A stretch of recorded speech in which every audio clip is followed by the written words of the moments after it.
Hey everyone, it's Ryan here.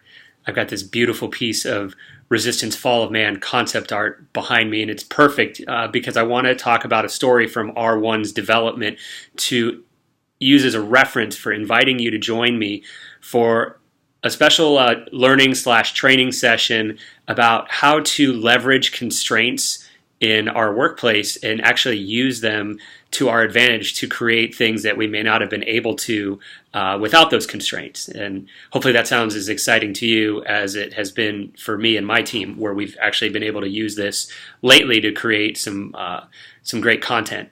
So back to Resistance 1, many of you may not know that as Brian Hastings and Josh Wall, our writer at the time that put together the original script for R1, Marcus Smith was a project manager at the time and told Brian and Josh that the only budget we had was for roughly about 5 minutes of cinematics. And that made Brian laugh out loud, basically realizing just how screwed we were.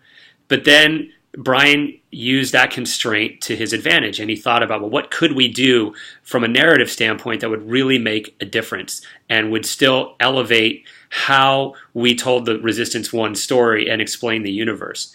That's how he arrived at using cinematic plates with rich narrative from Rachel Parker to explain the Chimeran Scourge and how that related to Nathan Hale's rise.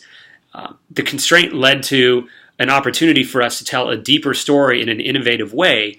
And actually, when the reviews came out, our narrative was compared favorably to Gears of War. So it really turned out to be a big win for us. And I want to explore that along with sharing some tips and tricks for asking propelling questions and sharing some ideas for how you can look at our time constraints, resource constraints, financial constraints maybe, and method constraints even, and use those to our advantage. And many of these learnings are based on personal experience as well as A Beautiful Constraint, which is a book that Ted Price had mentioned in one of his emails recently. I don't know why I just said Ted Price. I should have just said Ted. Duh. Y'all know Ted. So I hope you join me. Look forward to sharing this with you. Stay tuned for an email from Carrie Zinkovich, and I will see you there. Thanks.